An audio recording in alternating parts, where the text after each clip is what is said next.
Hey guys, in this video I'll show you how you can fix Rust crashing when joining server.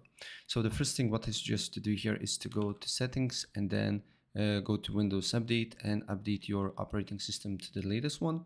Same thing with your GPU drivers as well. I'm using NVIDIA, so there is NVIDIA app for me.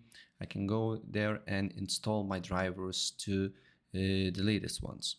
And all I need to do here is to go to drivers and here install my latest drivers here. And if this do not work, try to lower your game graphics, and if this do not work, then proceed with this step.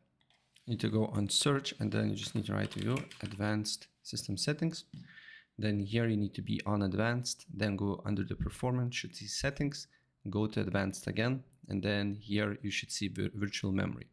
Press change, then deselect this option here, select the disk where your game is installed, select custom size, and then here you need to write 14,000, and then here 14,000 as well. Press set, apply, OK, restart your computer, and your issue should be solved. That's pretty much it.